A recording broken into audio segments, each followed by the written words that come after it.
The Arkansas Razorbacks welcome Louisiana Tech to Fayetteville for a showdown Saturday afternoon. We are here previewing, predicting, and breaking down this game between the Hogs and the Bulldogs. Hello, everyone. I'm Chris Phillips. He's Dave Shumate. Appreciate each and every single one of you tuning in. Make sure you like, subscribe, turn on notifications. Check us out via podcast, wherever you get your podcast. You can also find us across all social media platforms, as well as our website, secunfiltered.com. This segment brought to you by our friends over at RHOBACK. Go to RHOBACK.com. Use promo code SECU for 20% off your first purchase. That's RHOBACK.com. Promo code SECU to get 20% off today. The Arkansas Razorbacks host Louisiana Tech in a non-conference showdown. And Dave, the Hogs have got a chance to go bowling this postseason. That's what's on the line Saturday at DWR. We are here previewing, predicting, and breaking down this game. Helping me do so, as I just mentioned, my good friend Dave Shumate joins me once again. Dave, what's going on? Appreciate you taking the time and excited to break down this matchup with you. No, this is a big game. I mean, I think it's 6-6. Sam Pittman's back. I think 6-6. He's back.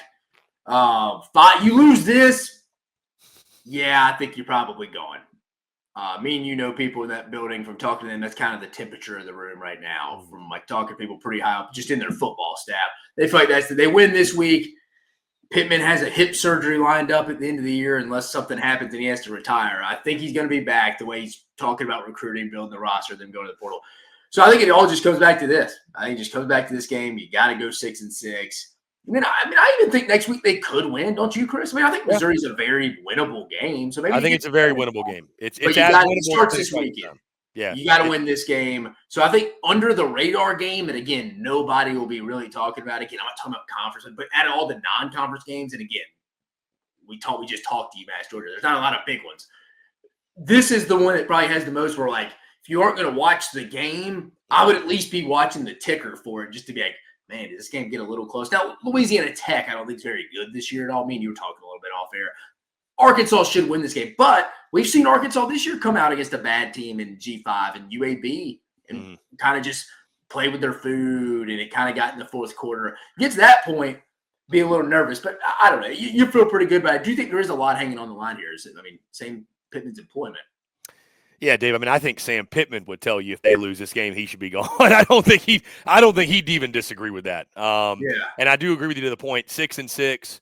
Certainly, if they go 7-5 and beat Missouri, I think Sam Pittman is going to be back next year. That's going to be kind of the common theme in the SEC. On a side note, I don't know that anybody gets fired. I just think with the revenue sharing stuff upcoming, the uncertainty in college football, I don't think you're going to see a lot of schools paying buyouts and wanting to make massive changes, pay new staffs, and so. I think that's probably going to spell Sam Pittman returning next year, as long as you, of course, win this game and get to a bowl game, which we all said before the season, Dave, to be fair, that getting to a bowl game would be a pretty good year for Arkansas this year. 6-6 would get him back if he wanted to come back. But that's now the battle you fight every year as an Arkansas fan. He's like, does he win enough games to come back? Oh, and also, does he want to come back or just retire? Like, yeah. I don't know. It's a weird kind of standpoint. I think they're kind of mixed up in the old revenue sharing thing. Do they think that gives them on an even playing field? It's a totally different conversation for another day. I don't want to get into that. I have my own opinion on it. They do as well. But no, I mean, I think this is the one you got to – I think they'll be pretty locked in this year because I think that whole staff knows this gets us another year, boys. Yeah. If we're being straight, for being blunt. Yeah. Yeah, and to your point, Dave, as we dive into the matchup, we're about to get into it. Of all the non-conference games, like you mentioned, I mean, my mind just keeps going back to like that UAB game, and that game was uncomfortable. So I mean, it's no foregone conclusion. We get to the fourth quarter, and Arkansas is up 3 or 4 scores. I mean, this could be like playing down to their competition, right? Yeah. Exactly. So, anyways, guys, 3:00 kickoff local time there in Fayetteville, Arkansas, at Donald W. Reynolds Razorback Stadium. It's being televised, Dave, on ESPN Plus. Arkansas is a 22-point favorite. The over/under set at 49.5. These two teams have met, Dave, 4 times previously. Arkansas leads the all-time series 4-0. The last time these two teams met, Dave, 2016. Arkansas won that game 21-20. So it was a barn burner the last time the Bulldogs were in town. But as we dive in the game, Dave, I think you first got to start offensively. Taylon Green, the offense, how do they bounce back? And I know you give a lot of credit to Texas, their defense. I think it's a championship-level defense. But Bobby Petrino had 2 weeks to get ready, Dave. And so to say that the offensive output was disappointing is putting it lightly. If you're Bobby Petrino and company, you got to get back in your bag. Taylon Green's got to get back to doing his thing. Jaquinton Jackson. I mean, Andrew Armstrong's been a mainstay all year. But, I think for Arkansas, it's important to have a good offensive showing as much as anything against Louisiana Tech. Yeah, for sure. Come bounce back. Get Taylon Green. I mean, if the offense comes out and plays well, they're going to win. They're going to. You look at some of these scores that Western Kentucky's been able to put out. And I went and studied Kentucky. I'm not going to lie to anybody. Or not Western Kentucky. Sorry, Louisiana Tech. I mean, you look at some of these scores Louisiana Tech has put up. Sorry, I was looking at them playing Western Kentucky earlier. They're not. They put up 3 points against Sam Houston State. No offense to the old Bearcats, but come on, this is where Travis Williams kind of thrives in these games because he's aggressive and lets his athletes like Xavier Sori go eat against the lesser athlete from that perspective. So I trust the defense randomly enough in this one. Call me crazy. If the offense and Bobby Petrino can get anything going, looks like Jaquinton Jackson's still going to be out a little bit hindered. I don't know, maybe DeBinion can get something going. If they're fine offensively, I could see them winning this game big. You're right, Chris. That'll be key. A good start offensively is what Arkansas needs. Like if you're an Arkansas fan, if you're Sam Pittman, you want to look up and be like, all right, we're up 10-0, 14-0. We've had the ball twice. Great offensive start. Like, that's where you want. Get everybody some confidence. And then you kind of maybe go get this thing over with in the second half potentially. Yeah, and you mentioned the word momentum, Dave. It's all about building momentum in that game next weekend against Missouri because as much as this one, getting to 6 wins, getting to bowl eligibility is going to be great and it's going to get you back, you'd like to come back in 2025 with, again, you don't want your fan base being like, I guess he's back. You're like going to be like, hell yeah, Sam's back. And you can do that if you first take down La Tech, build a little bit of momentum, confidence, and you go beat a Mizzou, and that'd be a huge win. I know we're looking ahead. You could get to 8 with a bowl win. With a bowl win. Yeah, exactly. So you can't get to 8 if you don't first get 6 taking down Louisiana Tech. You mentioned T-Will, the defense. I do expect them, Dave, to your point, to play well. Do you feel like, Dave, is this fair to say T-Will might be coaching for a little bit more than just a return to Arkansas in 2025?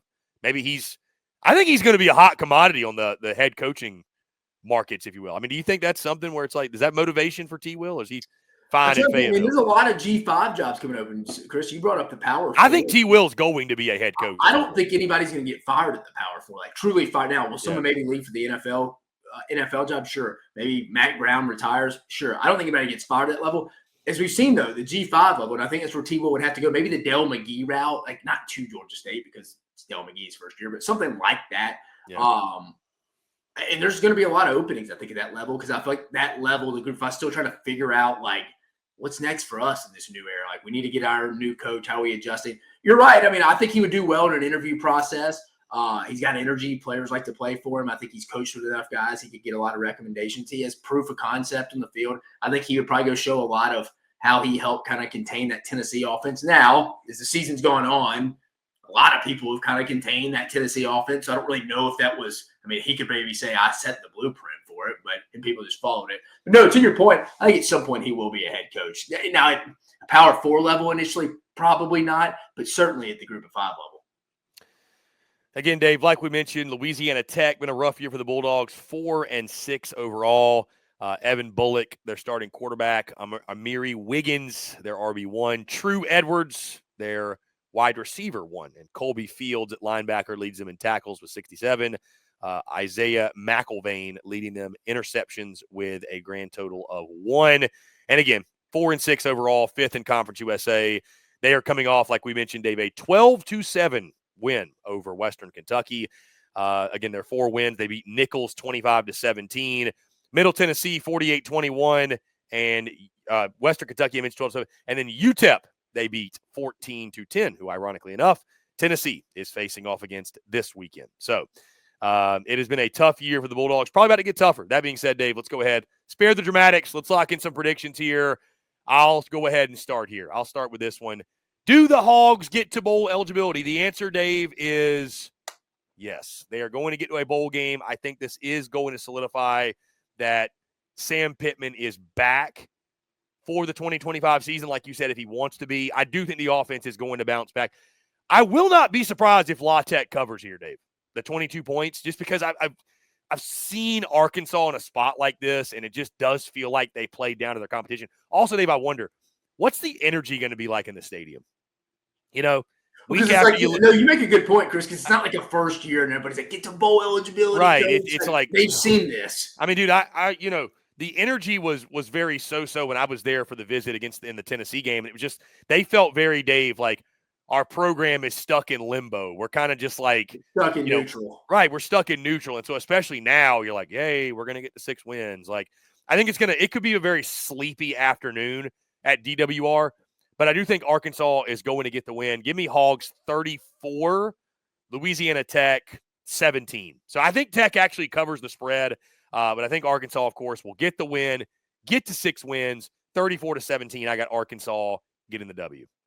Dang, Chris, you almost literally took my exact score, so I'm going to change it. It was 34-17. I'm going to go 34-13 just to be a little different. T-Will and the boys, you talking about it. Maybe those 4-point difference in mine and your score will get him a head coaching job this offseason if some AD at the G5 level is watching this for whatever reason.